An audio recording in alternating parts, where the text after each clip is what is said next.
This is a quick walk round Turton and Entwistle Reservoir in North Bolton. It's the easiest of the routes nearby, just following round the shoreline. I don't think there's any ruins under the water here or anything to see like that, so I probably should have come when the water was high.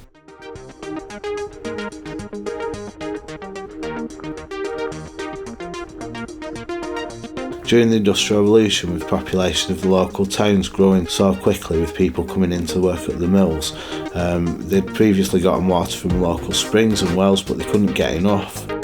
So they started off building small reservoirs that were usually sort of rectangular shaped, and there's still quite a few about that you can see. Anyway, they couldn't supply enough water, so and they also needed water for the mills and bleach works. So around about the 1850s, the government stepped in and they built the big reservoir chains like Rivington, and with the government backing, these had a form of compulsory purchase. So if you lived in a farm in the way of the reservoirs, they'd buy you out and it was compulsory. This reservoir at Turton and Entwistle was built to service local industry, so it was prior to the other large reservoirs, and I don't think they had compulsory purchase, and perhaps had to select an area that wasn't occupied with farms, so I think this is why you don't find much in the way of ruins here. William IV was King of the United Kingdom of Great Britain and Ireland from 1830 until his death in 1837, and it said commissioners were appointed for making and maintaining a reservoir upon the Bradshaw Brook in the townships of Turton and Entwistle, for providing a more regular supply of water in Bradshaw Brook and in certain rivers connected therewith at Eaglet, Irwell and Mersey. And then in a further act of 1838, so that's after William had died, Queen Victoria enabled the commissioners to raise additional funds for the completion of the project. They continued to administer the reservoir until 1866, when their powers were transferred to Bolton Borough Council under the provisions of the Bolton Improvement Act of 1864.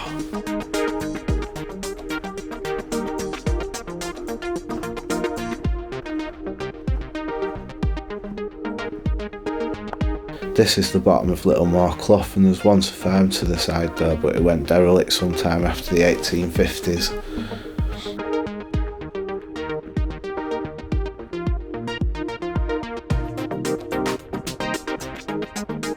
The path around the reservoir is really nice on this side. It's wide, and it actually used to be a tramway from the quarries at the top of the valley. I won't be going there today, but it's interesting to note.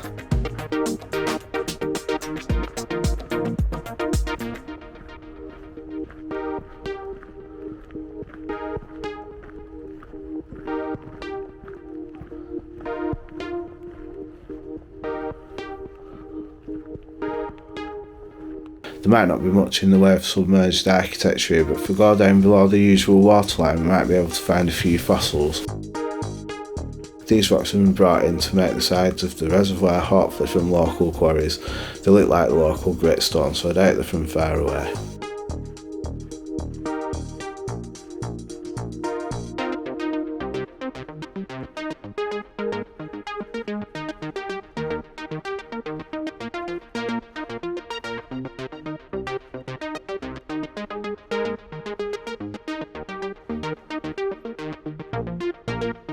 There's a few very large rocks down here and they look like they might have pick marks in them, perhaps tried to break them up.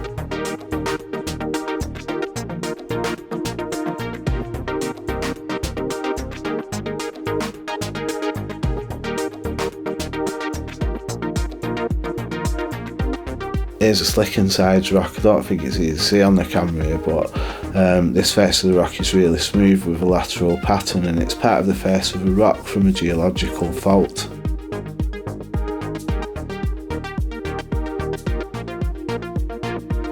Here's a nice fossil. Looks like it might be some leaves or stems of a plant. These rocks are the Carboniferous sandstone, so this plant would have lived 320 million years ago or more. This area would have been located down near the equator then. Well, it's completely jammed in there. It's a really nice fossil. That uncommon to get this pattern that looks like leaves. It's more common to get the bark patterns.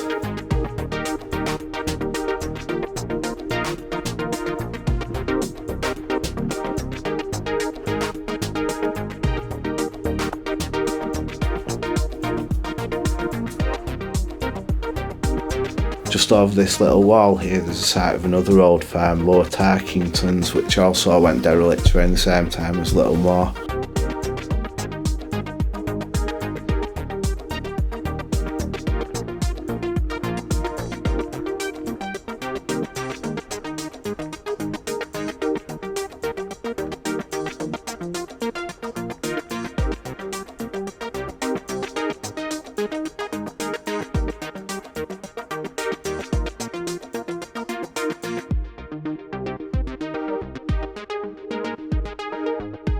This flat area is the old farm road, the stone gatepost. The farmhouse was to this side. There's not much to see, but there's an outline of the buildings. Perhaps the land was lost under the water, but they were both still standing for a few years after the reservoir was filled.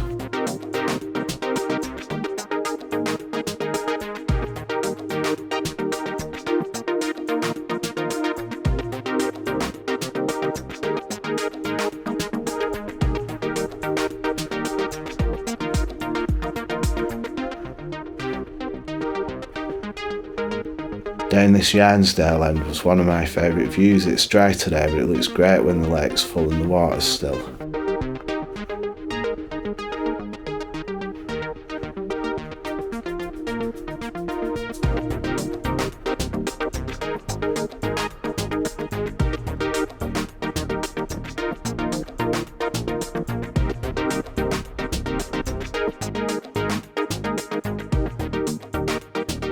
This is Cadshaw Brook flowing in. There's some good paths further up and a waterfall, but it'll be mostly dry today, so I'm sticking to the lakeside path.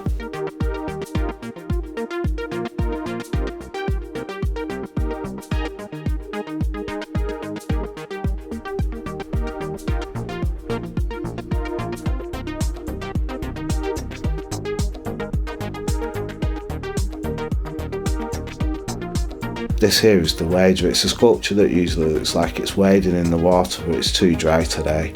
There's also this old stone structure that seems to be something to do with the Sims Clough stream entering the lake. Maybe it's to stop debris. There's often cormorant and heron here when the water's higher.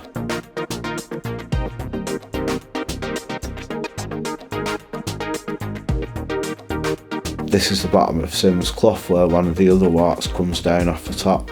Nice tall trees here, they'll not cut these down I don't think.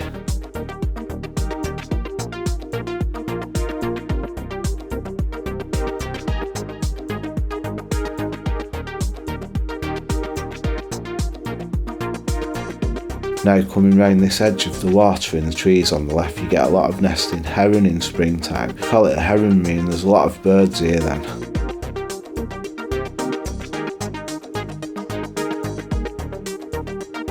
Just here approaching the embankment, but on the wood on the left there's an old covered spring that probably supplied water for Hall Shaw's Croft just above the bank. It's marked as a well on the old maps and it's a very similar design to the one that can be seen in the rock garden at Mossbank Park.